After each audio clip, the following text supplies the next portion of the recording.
জোটের ভোটে ইচ্ছেমতো প্রতীক ব্যবহারের অনুমতি চেয়ে ইসিতে বিএনপির চিঠি, বিবেচনার আশ্বাস কমিশনের। অভ্যুত্থানের পরও গণতন্ত্র না ফেরায় হতাশ রাজনীতিবিদরা, জাতীয় ইস্যুতে ঐক্যমত্য চায় জামায়াত, ফ্যাসিস্টদের দূরে রাখার দাবি এনসিপির। সরকারের মেয়াদেই সাংবাদিকদের ন্যূনতম বেতন কাঠামো, বললেন তথ্য উপদেষ্টা। ওয়েস বোর্ড ছাড়া মিডিয়া নয়, হুঁশিয়ারি প্রেস সচিবের। এবং মেট্রো রেলের বিয়ারিং প্যাড পড়ে পথচারী মৃত্যুর ঘটনায় আতঙ্কে মানুষ, নিহতের পরিবারকে ক্ষতিপূরণের ঘোষণা, দুই অংশে মেট্রো চলাচল শুরু।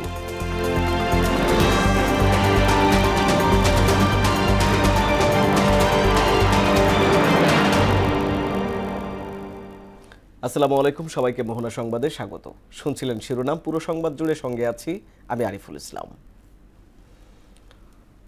সততা, নিষ্ঠা ও কর্তব্যবোধে ব্রতী হয়ে উন্নয়নমূলক কার্যক্রমের মাধ্যমে দেশ গঠনে কোর অব ইঞ্জিনিয়ার্সের কর্নেল কমান্ড্যান্টদের ভূমিকা রাখার আহ্বান জানিয়েছেন সেনাবাহিনীর প্রধান জেনারেল ওয়াকারুজ্জামান। রোববার সকালে নাটোরের কাদিরাবাদ সেনানিবাসে ইসিএসএমই এর নবম কর্নেল কমান্ড্যান্ট অভিষেক অনুষ্ঠানে এ আহ্বান জানান তিনি।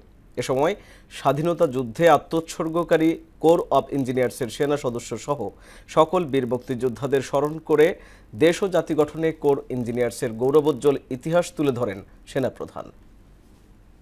এই কোর তাদের কর্মদক্ষতার নিদর্শন রেখে চলেছে। বাংলাদেশের যত বড় বড় কাজ হয়েছে, রাস্তাঘাট থেকে শুরু করে ব্রিজ, কালভার্ট, এই কোর সেইগুলো নির্মাণ করেছে। তাদের শৃঙ্খলা, কর্তব্য বোধের মাধ্যমে নিজেদেরকে সর্বদা প্রতিষ্ঠিত রাখবে। আসছে জাতীয় নির্বাচনে দলীয় প্রতীকে জোটগত ভোটের বিধানের সঙ্গে একমত নয় বিএনপি। এক্ষেত্রে আগের অবস্থা বহাল রাখতে ইসিকে চিঠিও দিয়েছে দলটি। রোববার সকালে নির্বাচন ভবনে সিইসির সঙ্গে বৈঠক শেষে সাংবাদিকদের এসব তথ্য জানান বিএনপির চেয়ারপারসনের উপদেষ্টা ইসমাইল জবিউল্লাহ। আর কমিশন বিষয়টি বিবেচনা করবে বলে জানিয়েছেন ইসির সিনিয়র সচিব আখতার আহমেদ। এমআর আসাদের রিপোর্ট। উপদেষ্টা পরিষদে চূড়ান্ত অনুমোদন পাওয়া আরপিওর ২০ ধারা সংশোধনে আপত্তি জানিয়েছে বিএনপি। দুপুরে নির্বাচন কমিশনে প্রধান নির্বাচন কমিশনার এএমএম নাসির উদ্দিনের কাছে এই বিষয়ে একটি চিঠি দিয়েছে দলটি। তাদের দাবি, জোটবদ্ধ নির্বাচনের ক্ষেত্রে দলগুলোর প্রতীক পছন্দের অধিকার থাকা উচিত। জোট করলেও ভোট করতে হবে দলীয় প্রতীকে, এমন সিদ্ধান্ত নিয়েছে অন্তর্বর্তীকালীন সরকারের উপদেষ্টা পরিষদ। এ সংশোধনীর সাথে বিএনপি একমত নয় এবং এই সংশোধনী থেকে সরে এসে আরপিওর ২০ অনুচ্ছেদের পূর্বের বিধান বহাল রাখার অনুরোধ জানিয়ে বিএনপি প্রধান নির্বাচন কমিশনারের কাছে একটি আনুষ্ঠানিক পত্র দিয়েছে। এই বিষয়ে ইসির সিনিয়র সচিব জানান, সংশোধনী বাতিলের বিষয় বিবেচনা করার ক্ষমতা কমিশনের হাতে। বিএনপির থেকে একটা প্রতিনিধি দল এসে ওনারা একটা চিঠি দিয়ে গেছেন। চিঠিটা পরবর্তীতে কমিশন যেভাবে সিদ্ধান্ত নেবে সেটা। নতুন রাজনৈতিক দলের নিবন্ধন কাজ চলছে বলেও জানান আখতার আহমেদ। দল নিবন্ধনের ব্যাপারে অগ্রগতি মাঠ পর্যায়ে থেকে কিছু তথ্য আসছে, বাড়তি তথ্য আসছে, এটা পর্যালোচনা চলছে। এমআর আসাদ, মোহনা সংবাদ, ঢাকা। এখনও নির্বাচন বানচালের ষড়যন্ত্র চলছে বলে অভিযোগ করলেন বিএনপি চেয়ারপারসনের উপদেষ্টা জয়নুল আবদিন ফারুক। অর্থবহ নির্বাচন করতে অন্তর্বর্তী সরকারকে সহযোগিতা করতে সবার প্রতি আহ্বান জানান তিনি। রোববার রাজধানীর জিয়া উদ্যানে বিএনপির প্রতিষ্ঠাতা জিয়াউর রহমানের সমাধিতে জাতীয়তাবাদী সৃজনশীল প্রকাশক পরিষদের নবনির্বাচিত নেতাদের নিয়ে ফুলেল শ্রদ্ধা শেষে এসব কথা বলেন ফারুক। পাঠ্য বইয়ে স্বৈরাচাররা দলীয়করণ করেছিল অভিযোগ করে সৃজনশীল প্রকাশনাকে জনগণ ও গণতন্ত্রের পক্ষে লিখতে সংগঠনের নেতাকর্মীদের প্রতি আহ্বান জানান তিনি। আপনারাও গ্রামে গঞ্জে মানুষকে বলতে হবে যে স্বৈরাচার পালিয়েছে, কিন্তু স্বৈরাচারের প্রেতাত্মারা এখনো বাংলাদেশে এই নির্বাচনকে ব্যাহত করার একটা হীন প্রচেষ্টা চালিয়ে যাচ্ছে। তাই আমরা মনে করি সৃজনশীল প্রকাশনা পরিষদ নবনির্বাচিত কমিটির সদস্যবৃন্দ, আসুন আমরা সবাই মিলে বাংলাদেশের গণতন্ত্রকে সুসংগত করার জন্য আগামীতে ঘোষিত যে নির্বাচনটা হবে সেই নির্বাচন যেন শান্তিপূর্ণ, সুষ্ঠু, আমার ভোট আমি দেব এই পর্যায়ে পৌঁছে নিতে পারে, সেই জন্য সকল প্রকার সহযোগিতা সরকারকে করতে হবে। রাজনৈতিক দলগুলোর মধ্যে ঐক্য থাকলে নির্বাচনে আইনশৃঙ্খলা পরিস্থিতি স্বাভাবিক রাখা সম্ভব বলে জানিয়েছেন স্বরাষ্ট্র উপদেষ্টা জাহাঙ্গীর আলম চৌধুরী। তিনি বলেন নির্বাচনকালে লেভেল প্লেয়িং ফিল্ড থাকবে। রোববার দুপুরে সচিবালয়ে আইন শৃঙ্খলা সংক্রান্ত উপদেষ্টা পরিষদ কমিটির 15তম বৈঠক শেষে এসব কথা বলেন স্বরাষ্ট্র উপদেষ্টা। জানান নির্বাচনকে সামনে রেখে এক ব্যক্তির নামে অনুমোদিত সিম কার্ডের সংখ্যা কমানো হবে। 10টা থেকে কমিয়ে পর্যায়ক্রমে 2টি করার কথাও জানান তিনি। গণতান্ত্রিক ধারাবাহিকতার জন্য সবার ঐক্য চাইছে রাজনৈতিক দলগুলো। রোববার সকালে গণ অধিকার পরিষদের প্রতিষ্ঠা বার্ষিকীর অনুষ্ঠানে বিএনপি নেতারা বলেন, জুলাই অভ্যুত্থানের 14 মাসেও গণতান্ত্রিক পরিবেশ তৈরি হয়নি, যা হতাশাজনক। আর জামায়াত বলছে জাতীয় বিষয়ে সবার ঐক্যবদ্ধ থাকলে দেশ এগিয়ে যাবে। যদিও এনসিপি নেতাদের মতে ফ্যাসিস্ট আওয়ামী লীগ ও তাদের দোসরদের কিছুতেই ভোটে সুযোগ দেওয়া যাবে না। বিস্তারিত জানাচ্ছেন নাহিদ সিরাজি নিম্মি। গণ অধিকার পরিষদের 4র্থ প্রতিষ্ঠাবার্ষিকীর আয়োজন বসে রাজধানীর ডিপ্লোমা ইঞ্জিনিয়ার্স ইনস্টিটিউশনে। শুভেচ্ছা জানাতে উপস্থিত হন বিভিন্ন রাজনৈতিক দলের শীর্ষ নেতারা। জুলাই অভ্যুত্থানের 14 মাস পেরিয়ে গেলেও দেশে গণতান্ত্রিক ধারা ফিরে আসেনি উল্লেখ করে বিএনপি নেতা আমির খসরু মাহমুদ চৌধুরী বলেন, এক্ষেত্রে দ্রুত নির্বাচন দেওয়া জরুরি। যার জন্য আমরা যুদ্ধ করেছি একটি নির্বাচিত সংসদ সরকারের জন্য, সেটা এখন আমরা পাইনি। বিএনপির আরেক নেতা সালাহ উদ্দিন আহমেদ বলেন, জুলাই সনদে সব পক্ষ স্বাক্ষর করলে তার রাজনৈতিক সমঝোতার পূর্ণাঙ্গ দলিল হবে। আমরা যেন কোনোভাবেই আইনানুগ প্রক্রিয়ার বাইরে না যাই, সাংবিধানিক প্রক্রিয়ার বাইরে না যাই। আমরা যেন এই জাতিকে একটি সুষ্ঠু নিয়মতান্ত্রিক ধারার মধ্যে দিয়ে পরিচালিত করি। জাতীয় বিষয়ে সবার ঐকমত্য থাকলে দেশ এগিয়ে যাবে বলে মন্তব্য করেন জামায়াত নেতা মিয়া গোলাম পরোয়ার। একটি নতুন বাংলাদেশ, একটি মানবিক বাংলাদেশ বিনির্মাণের পথে অনেক বাধা আমাদের আসবে। সেজন্য রাজনৈতিক মত পথের ভিন্নতা থাকা সত্ত্বেও আমরা যেন দেশ গঠনের মেজর ইস্যুতে যেন আমরা জাতীয় ঐক্যমত থাকতে পারি। আর এনসিপি নেতা আক্তার হোসেন বলেন, আওয়ামী লীগের ফ্যাসিবাদ হওয়ার পেছনে বড় ভূমিকা ছিল জাতীয় পার্টির। এদের কাউকেই নির্বাচনের সুযোগ দেয়া যাবে না। জাতীয় পার্টি কিন্তু জাতীয় পার্টি না, জাতীয় পার্টি মানেই আওয়ামী লীগ। আওয়ামী লীগকে বাইরে রেখেও জাতীয় পার্টি নির্বাচনে আসার সুযোগ পাওয়ার অর্থ হলো আওয়ামী লীগ এই নির্বাচনে অংশগ্রহণ করলো। নির্বাচন বিলম্বিত হলে রাজনীতিবিদদের জন্য বিপর্যয় নেমে আসবে বলে আশঙ্কা জানান গণ অধিকার পরিষদ সভাপতি নুরুল হক নূর। জাতীয় পার্টির বিষয়ে ফয়সালা না হয়ে যদি আমরা নির্বাচনে যাই, আমাদের জন্য শনির দশা অপেক্ষা করছে। এই জাতীয় পার্টির মাধ্যমে আওয়ামী লীগ ব্যাক করবে। নাহিদ সিরাজি নিম্মি, মোহনা সংবাদ, ঢাকা। নভেম্বরের মধ্যে গণমাধ্যম আইন ও সাংবাদিক সুরক্ষা নীতিমালা চূড়ান্ত করা হবে বলে জানিয়েছেন তথ্য উপদেষ্টা মাহফুজ আলম। অন্তর্বর্তী সরকার সাংবাদিকদের জন্য ন্যূনতম বেতন কাঠামো নির্ধারণ করবে বলেও জানান তিনি। আর জনগণের সামনে সাগররণী হত্যাকারীদের মুখোশ উন্মোচন করা হবে জানিয়ে প্রেস সচিব বলেন, শফিকুল আলম বলেন, ওয়েস বোর্ড বাস্তবায়ন ছাড়া কেউ মিডিয়া চালাতে পারবে না। রোববার বিকেলে ডিআরইউ আয়োজিত অনুষ্ঠানে এসব কথা বলেন তারা। বিস্তারিত এসইউ সেলিমের প্রতিবেদনে। ঢাকা রিপোর্টার্স ইউনিটির মিট দ্য রিপোর্টার্স অনুষ্ঠানে অংশ নেন তথ্য উপদেষ্টা মাহফুজ আলম। গেল 15 বছর আওয়ামী লীগ নগ্নভাবে গণমাধ্যমকে অপব্যবহার করেছে বলে অভিযোগ করেন তিনি। নতুন গণমাধ্যম অনুমোদন দেওয়ার মাধ্যমে ফ্যাসিবাদ ও দোসরদের বিরুদ্ধে লড়াই অব্যাহত রাখার ঘোষণাও দেন উপদেষ্টা। পুরাতন বন্দোবস্তের লোকেরা, পুরাতন মিডিয়া হাউস যারা আছে, বড় বড় হাউস, আমরা বুঝে নেওয়ার কথা, তারা চায় না যে বাংলাদেশে কোনো অল্টারনেটিভ মিডিয়া আসে। আমি যেহেতু এই প্রজন্মের লোক, আমি মিডিয়াতে করি, কারণ আমি মনে করি যে এখানে ফ্রেশ ব্লাড দরকার আছে, ফ্রেশ পার্সপেক্টিভের দরকার আছে, এবং মিডিয়া দেওয়ার ক্ষেত্রে আমরা অবশ্যই নীতিমালা অনুসরণ করে দিচ্ছি। আগামী নির্বাচনের আগেই গণমাধ্যম আইন ও সাংবাদিক সুরক্ষা আইন করার কথাও জানান তিনি। সাংবাদিকতা সুরক্ষা আইন, সেটা আমরা অলরেডি বেটিংয়ে পাঠিয়েছি, এটা কাজ চলছে, আমরা আশা করি এটা শেষ হবে এবং আমরা ক্যাবিনেটে তুলতে পারবো যে সময় আছে আমাদের হাতে। আরেকটা আইন আমরা পর্যালোচনা করছি, গণমাধ্যম কর্মী আইন। এ সময় প্রেস সচিব শফিকুল আলম সাগররণীর হত্যাকারীদের মুখোশ উন্মোচন করা হবে বলে মন্তব্য করেন। খুবই এটা কষ্টসাধ্য কাজ, বাট আমরা আশা করি ইনশাআল্লাহ বাংলাদেশে সাগররণী যারা হত্যা করেছে তাদের একদিন আমরা জানতে পারবো কারা হত্যা করেছে। গণমাধ্যমের সুষ্ঠু বিকাশে ন্যূনতম বেতন কাঠামো করার কথাও জানান তিনি। নো ওয়েস বোর্ড, নো মিডিয়া বারবার বলছে, কিন্তু এটা সত্যিকার অর্থে আরও আমাদের যারা গ্রুপগুলো আছে তাদের উচিত এটা নিয়ে আরও সোচ্চার হওয়া। এসইউ সেলিম, মোহনা সংবাদ, ঢাকা।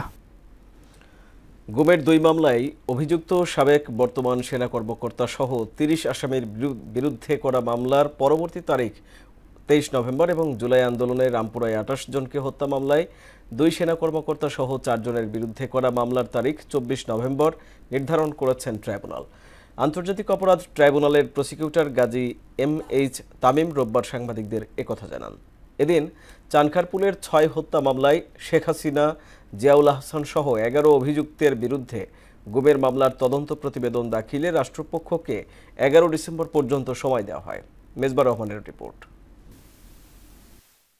আওয়ামী লীগের দীর্ঘ শাসনামলে TFI JIC সেলে গুম নির্যাতনের অভিযোগে মানবতাবিরোধী অপরাধের 2 মামলায় ক্ষমতাচ্যুত প্রধানমন্ত্রী শেখ হাসিনা সহ সাবেক বর্তমান সেনা কর্মকর্তাদের শুনানির দিন 20 নভেম্বর থেকে পিছিয়ে 23 নভেম্বর ধার্য করেছেন আন্তর্জাতিক অপরাধ ট্রাইব্যুনাল।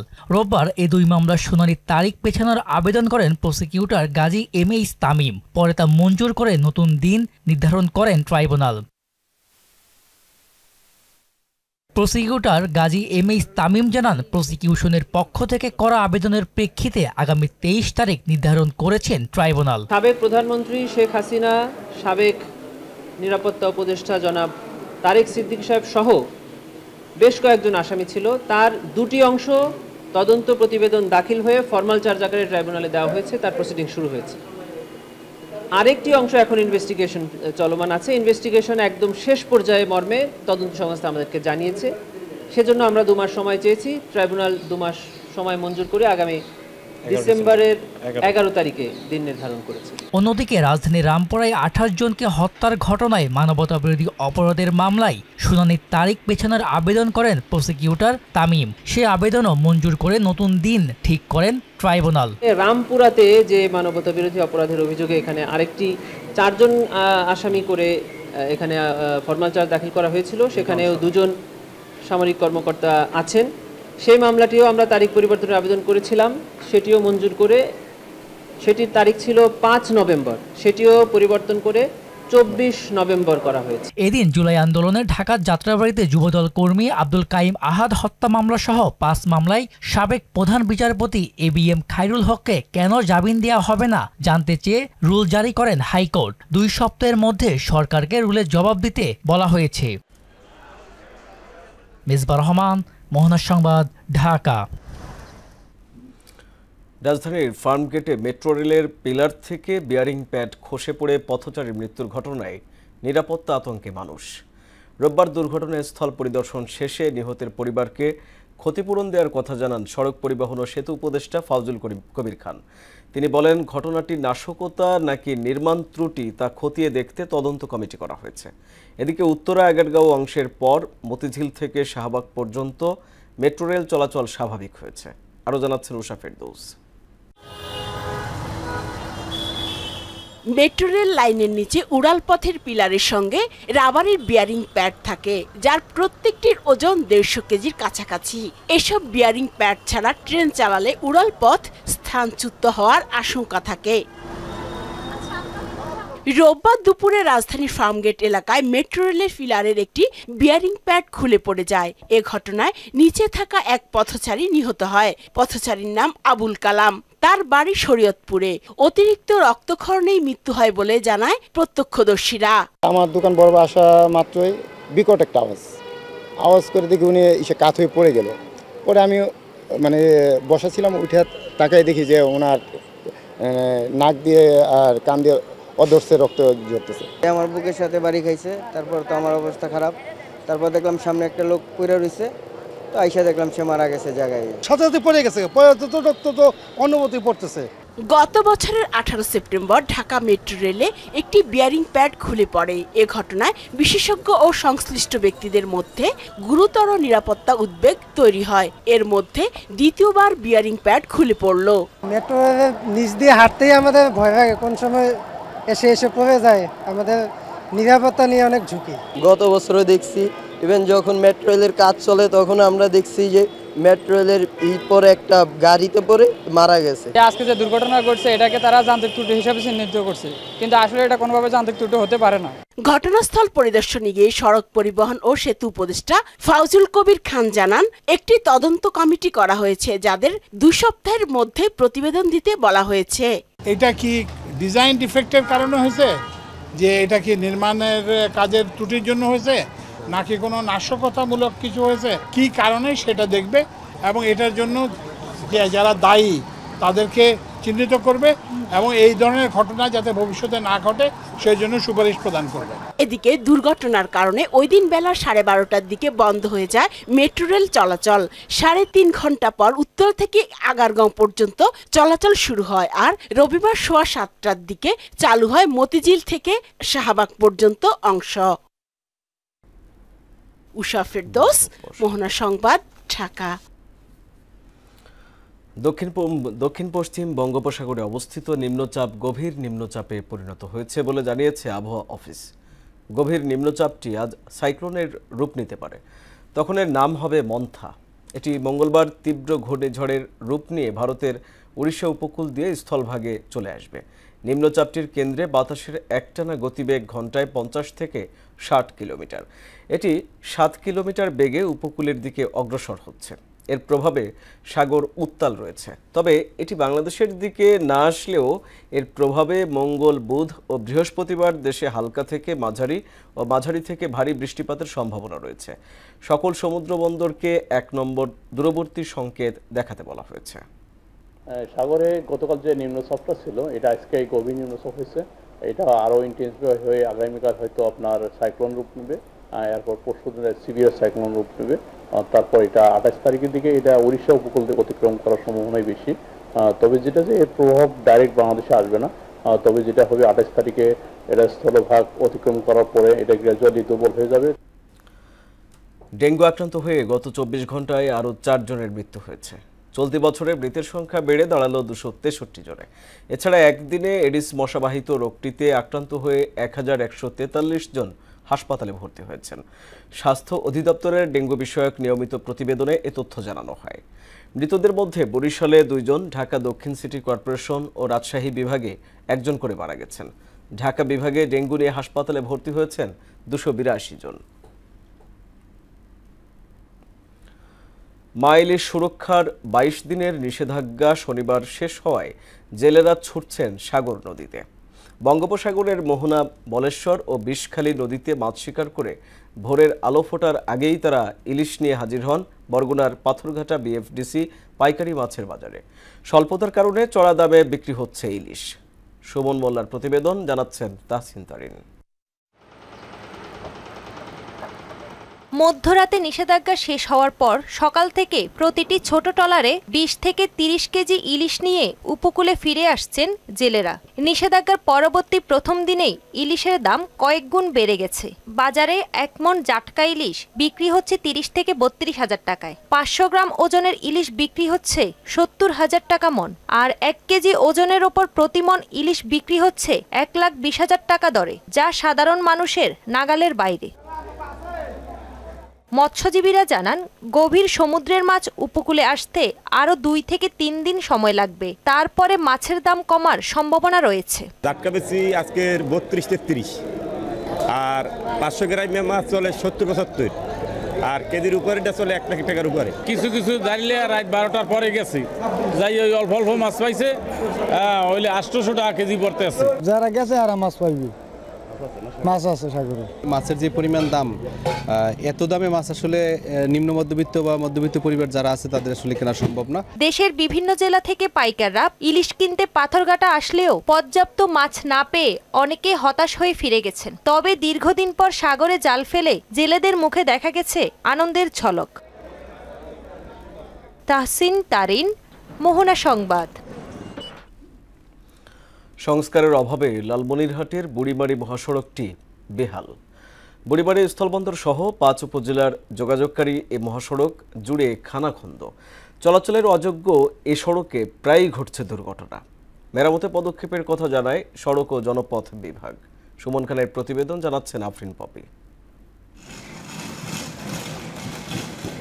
লালমনিরহাটের বুড়িমারি মহাসড়কটি একদিকে জেলার ৫ উপজেলার প্রধান যোগাযোগকারী সড়ক, অন্যদিকে বুড়িমারি স্থলবন্দরের আমদানি রপ্তানি পণ্য পরিবহন হয়।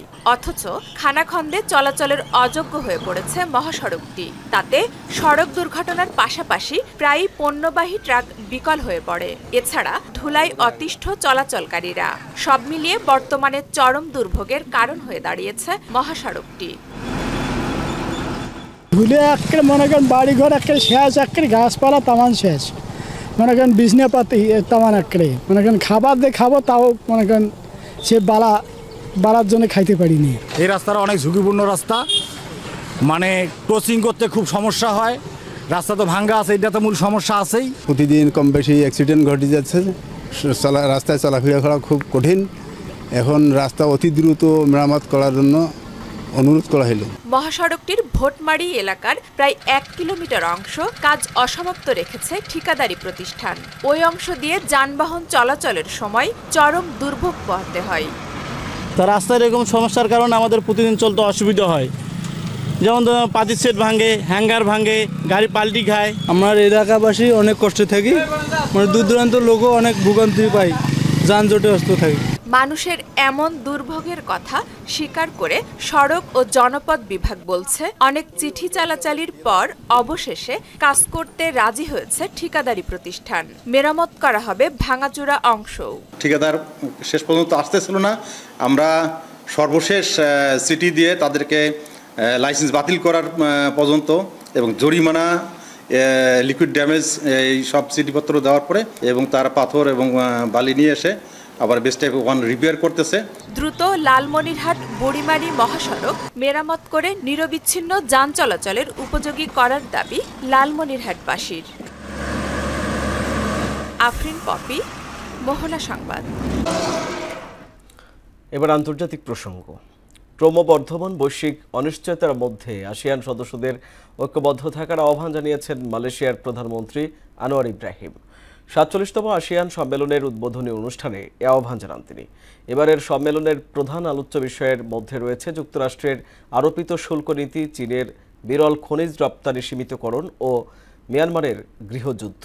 এদিকে দীর্ঘ ১৪ বছরের প্রচেষ্টা শেষে আসিয়ানের সদস্য পদ পেয়েছে পূর্ব তিমুর। বিস্তারিত কাজী শাহরিনের ডেস্ক রিপোর্টে। মালয়েশিয়ার রাজধানী কুয়ালালামপুরে শুরু হয়েছে দক্ষিণ পূর্ব এশীয় অঞ্চলের জোট আসিয়ানের ৪৭তম শীর্ষ সম্মেলন। উদ্বোধনী অনুষ্ঠানে স্বাগত বক্তব্য রাখেন মালয়েশিয়ার প্রধানমন্ত্রী আনোয়ার ইব্রাহিম। ভাষণে তিনি ক্রমবর্ধমান বৈশ্বিক অনিশ্চয়তার মধ্যে আসিয়ান সদস্যদের ঐক্যবদ্ধ থাকার আহ্বান জানান।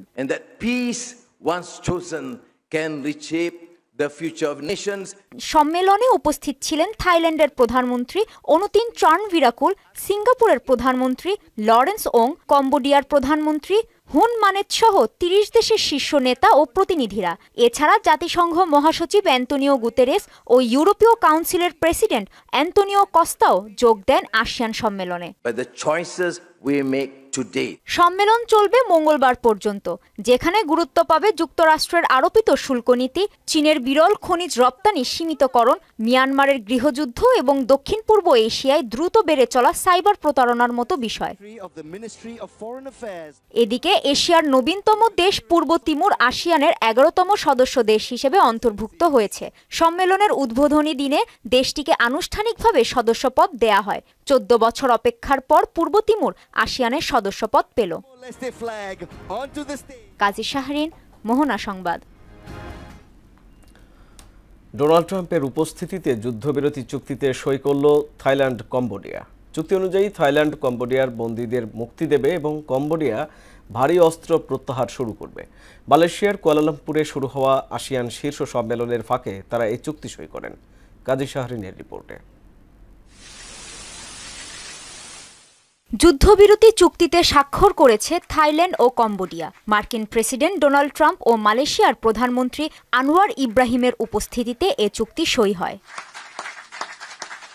চুক্তি অনুযায়ী থাইল্যান্ড কম্বোডিয়ার বন্দীদের মুক্তি দেবে এবং কম্বোডিয়া ভারী অস্ত্র প্রত্যাহার শুরু করবে। নতুন করে যাতে যুদ্ধ না হয় তা নিশ্চিতে নিয়মিত মনিটরিং করবেন আঞ্চলিক পর্যবেক্ষকরা। গত জুলাইয়ে এই দুই প্রতিবেশী দেশের মধ্যে সীমান্তে সংঘর্ষ শুরু হয়। এতে অসংখ্য হতাহত এবং লাখো মানুষ বাস্তুচ্যুত হন। রোববার থাই প্রধানমন্ত্রী অনুতিন চার্নভিরাকুল ও কম্বোডিয়ার প্রধানমন্ত্রী হুন মানেত এ চুক্তিতে স্বাক্ষর করেন। রাজধানী কুয়ালালামপুরে শুরু হওয়া দক্ষিণ পূর্ব এশীয় দেশগুলোর জোট আসিয়ানের শীর্ষ সম্মেলনের ফাঁকে তারা এই চুক্তি সই করেন। এ শান্তি চুক্তিকে আসিয়ানের জন্য একটি বড় অর্জন হিসেবে দেখা হচ্ছে। প্রধানমন্ত্রী আনোয়ার ইব্রাহিমের আমন্ত্রণে বর্তমানে মালয়েশিয়ায় অবস্থান করছেন ডোনাল্ড ট্রাম্প। 3 দিনব্যাপী 47তম আসিয়ান শীর্ষ সম্মেলন, ত্রয়োদশ আসিয়ান ইউএস শীর্ষ সম্মেলন এবং 20 পূর্ব এশীয় শীর্ষ সম্মেলনে অংশ নেবেন তিনি। দ্বিতীয় মেয়াদে ক্ষমতা গ্রহণের পরেই প্রথম এশিয়া সফরে এলেন ট্রাম্প। 1 সপ্তাহের এ সফরে মালয়েশিয়া ছাড়া জাপান, চীন ও দক্ষিণ কোরিয়া যাবেন তিনি। কাজী শাহরিন, মোহনা সংবাদ। শেষ করব মোহনা সংবাদ, যাবার আগে জানিয়ে দিব শিরোনামগুলো আরো একবার।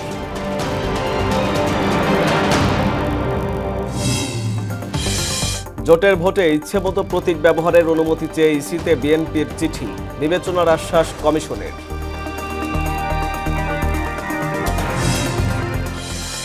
অভ্যুত্থানের পরও গণতন্ত্র না ফেরায় হতাশ রাজনীতিবিদরা।